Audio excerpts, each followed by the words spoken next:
how do I become a better athlete? That was a simple question I had 22 years ago, back when I was 15. I started running track in high school, and I loved it. I thought, this is amazing. I just loved running so much. And I thought, I just want to do this all day. Wouldn't it be amazing if I could make a career out of this? So that's what I set out to do. I thought, okay, I want to do, as most people do, what I want to do all day long, and I want to get paid for it. So I want to be a professional athlete.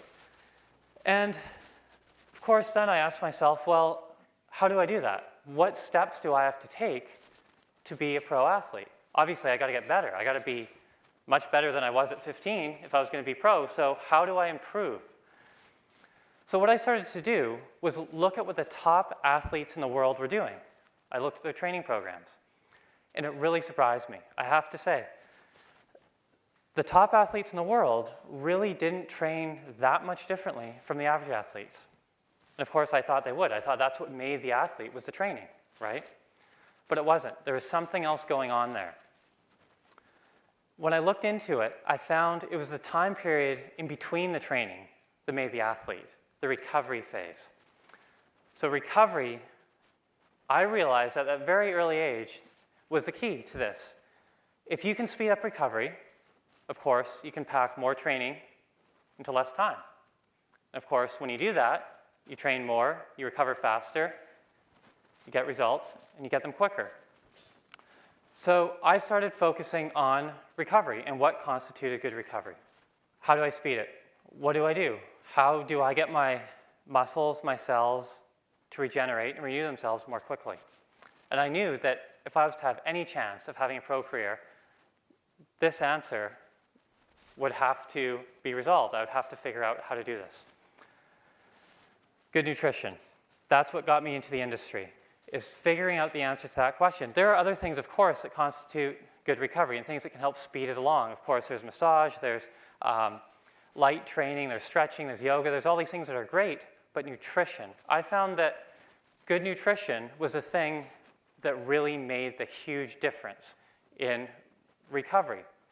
Now, what I really liked about this as well is that good nutrition could offset other areas where I lacked, one of them being talent. So, and this is just the raw truth. The great thing about long races, and I started off, as I say, running track, but I started moving into triathlon, longer races, and eventually Ironman. So Ironman triathlon, some of you may know what that consists of. So swimming, biking, running. 2.4-mile swim, 112-mile bike ride, and then a marathon, so 26.2 miles of running. So a very long event. And what I love about that is that the longer the event gets, the less talent matters. And that's true. The more hard work matters as it goes longer. I couldn't never become a world-class sprinter. Just don't have the genetic makeup. It's just the raw truth. But as the event gets longer, as I say, hard work is what really matters. And as I found, hard work can be multiplied and you get more benefit from it if you speed that recovery, and the good nutrition is what speeds that up. So I knew that the odds of having a pro career as an athlete were so much increased with good nutrition. Now, what is good nutrition? Obvious question. The question I asked myself, and I tried a whole bunch of different ways of eating. I tried high carb, I tried low carb, high protein, low protein, the whole spectrum of diets that I'm sure many of you have, if you haven't tried them, you've at least heard of them. And some were okay. Some worked a little bit. I kept a very tight training journal and nutrition log, so I would compare them. So I could see, the great thing about being an athlete is you get the results very quickly. You know if a food is working, and you know if it's not. And because of this tight system I had for monitoring this, I was able to find out what worked and what didn't in a very short period of time. So of course I could get to this answer, what constituted good recovery or good nutrition in terms of athletic performance. And like I said, I tried a lot of different things, nothing really worked. Then I tried plant-based, 100% plant-based when I was 15. And at first it didn't work. I was hungry, I was tired, I didn't recover well at all. And my high school track coach said, "What are you doing? What's going on? You're not performing well. Even just 3 weeks ago, you performed better than what you're doing right now? What's the problem? I was very enthusiastic about this new way of eating because I thought, okay, this is going to speed recovery. It's going to allow me to get better in a shorter amount of time. This is my ticket to a pro career. So I was very excited, but he wasn't at all. He was a great coach, and that's the thing that I think bothered me at first, is that he was such a good coach. But then I realized that because he was so good and he had so much success, he was somewhat closed-minded. And that was very unfortunate. Like I say, he coached some of the top athletes in the country, and he had a system, and it worked, and it really did produce results. But he wasn't interested in deviating from that to see if he could possibly get even better results. And for me, that was a turning point, because I thought, okay, if this top-level coach doesn't appreciate the value of good nutrition, probably a lot of other top-level coaches don't either. And then, of course, athletes are not exposed to it. So how do athletes learn what good nutrition is? And keep in mind, this was 1990 when I was starting out, so obviously information back then didn't flow the way that it does today, and information about plant-based nutrition was pretty much non-existent, especially for athletes. If you wanted to find out anything about that, you really had to dig. So I started digging, and I came up with a set of principles that it took me a long time to do, by the way. It took me a good 15 years to feel very comfortable in these principles, and I wrote them into my book called Thrive. But that's how it started, was me just looking for a set of principles that could be applied to nutrition in general to boost athletic performance. I did find that plant-based, after a while, started to work. I had made the mistake in the beginning, as I think a lot of people make, and this was sort of became a joke now, that I'd not become a vegetarian, become starchitarian. I was just filling up on starchy, refined foods. So lots of pasta, white rice, white bread, things like that. So a lot of starch, not a lot of vegetables. So I had to find out what system works. So here are my set of principles. Thrive nutritional principles, high net gain nutrition. Now what I mean by that is choosing to eat foods that take less energy to digest and assimilate and return more nutrition. Now I made the mistake for years, and I think a lot of people do make this mistake for obvious reasons. I assumed that because a calorie is a measure of food energy, the more calories I would eat, the more energy I would have. Not the case. Obviously, we've probably all experienced eating a big, heavy, high-calorie meal and having very little energy, in some cases falling asleep. People who eat big 3,000-calorie fast food meals do not all of a sudden have a lot of energy. They get tired. Why is that? Well, one of the reasons is because you have to spend a lot of energy to digest and assimilate that food. Energy is like anything else. You spend it, you no longer have it. It's gone. It's like money. You spend money, you don't have it anymore, but you can make an investment and get a return on that investment. So as an obsessive athlete here, I'm thinking, okay, how can I get a better return on my eating investment? If I'm going to spend digestive energy, what do I get back? I got to get something back in return. And what is that I should be seeking? Well, it's not calories, it's not food volume, it's not mass, it's nutrients. Vitamins, minerals, phytochemicals, antioxidants, all these things that we need. So we spend digestive energy, and in return, we got to get a lot of nutrition in. So I made the switch from eating lots of starchy refined foods, as I mentioned, that have very few nutrients and are hard to digest, low net gain food, a lot of energy out, little nutrition in, to foods that are high net gain. So for example, fruit. Fruit is a great source of carbohydrate, easy to digest and full of micronutrients.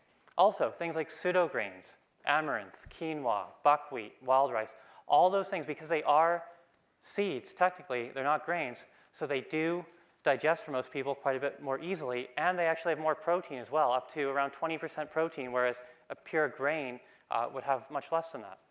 So I found just that little shift allowed me to have more energy, simply through nourishing myself and not depending on just more calories coming in all the time. So my caloric intake dropped 20 to 30%, but I found I had far more energy through conservation.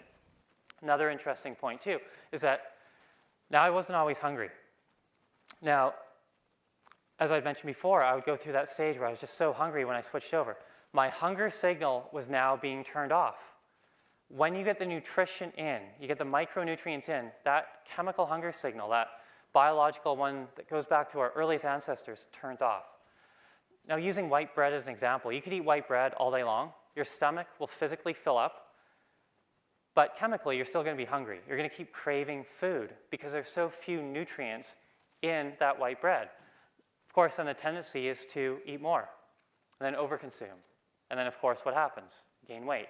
So actually, the number one reason for weight gain in North America is very simple. It's just overconsumption. We eat too much. But we eat too much because the food we eat, as a standard American, is very low in nutrition and very high in calories. So then, of course, when you're overweight, your risk factor for type 2 diabetes, arthritis, osteoporosis, cardiovascular disease goes up. So just by eating nutrient-dense whole foods, that sorts itself out. Very easy once you make that connection.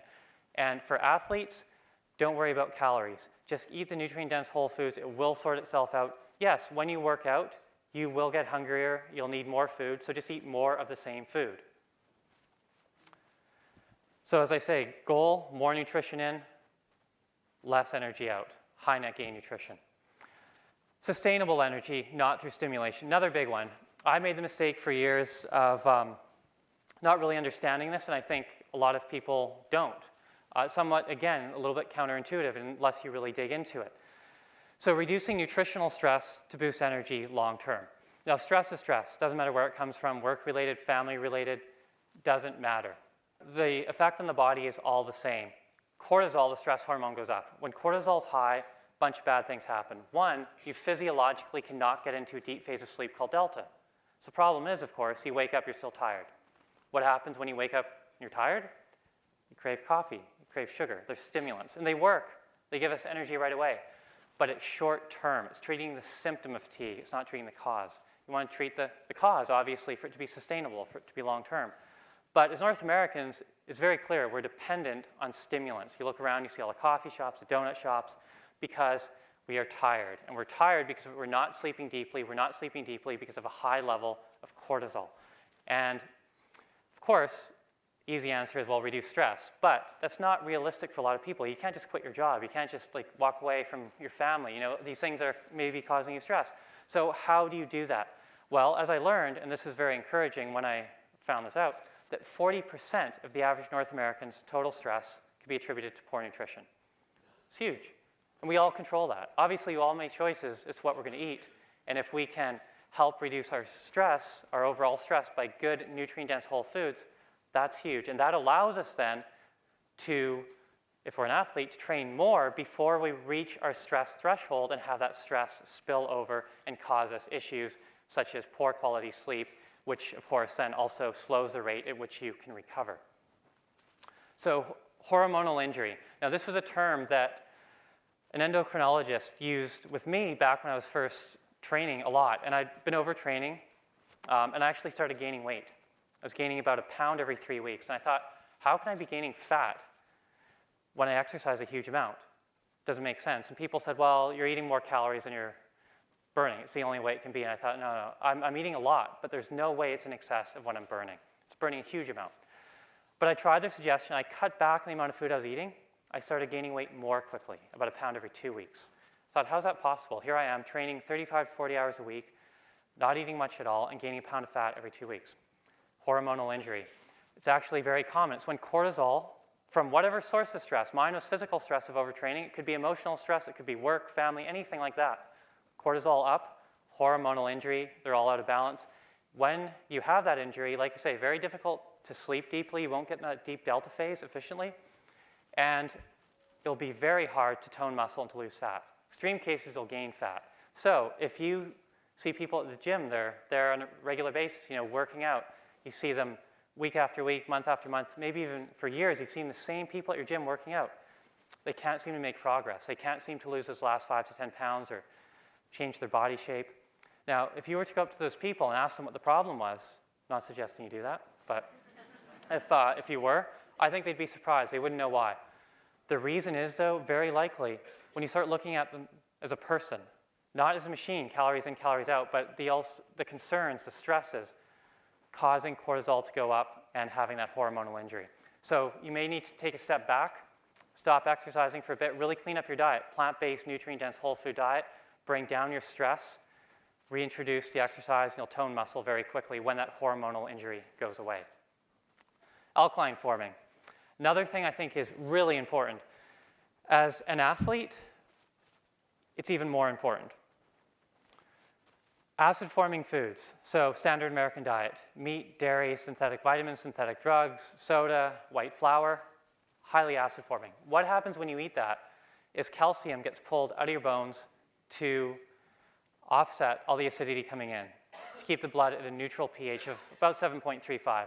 So over the course of a decade, 2 decades, 3 decades, your bones get weak and eventually very likely lead to osteoporosis. So that's why we're seeing people now, and I see this even more with athletes because they get stress fractures and so on. That's a big problem. So eating alkaline-forming foods will make it so that your bones don't become cannibalized. But what really interests me about whole acid alkaline is the reduced inflammation.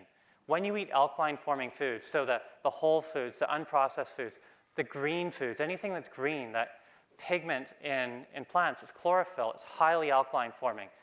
That reduces inflammation. When you reduce inflammation, you increase efficiency.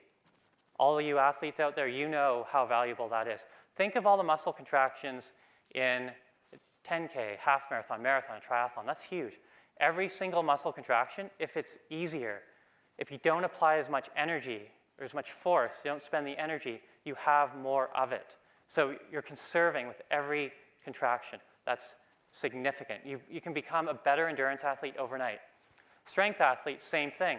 Reducing inflammation, you get the ability to lift heavier weight. So eating this way doesn't necessarily make you stronger, but it allows you to lift heavier weight because you're not inflamed, and lifting heavier weight is what makes you stronger. So it paves the way. Less inflammation, greater efficiency. So the overall principles here, I think, can be universally transferable from strength, endurance, doesn't matter. I work with a lot of athletes now, a lot of top-level strength and endurance, NFL, NHL, Major League Baseball, UFC, even some NASCAR people, believe it or not, but a lot of different athletes. And I don't make up their training program, I just do their nutrition, but across the board, their trainers say, what's going on? I can schedule an extra full workout per week with these athletes, and their performance is going through the roof. So I just want to say, you control that. You control your ability to perform. And the longer the event, the more control you have, and the more you incorporate plant-based alkaline-forming whole foods, the more control you have over your athletic ability. Thank you.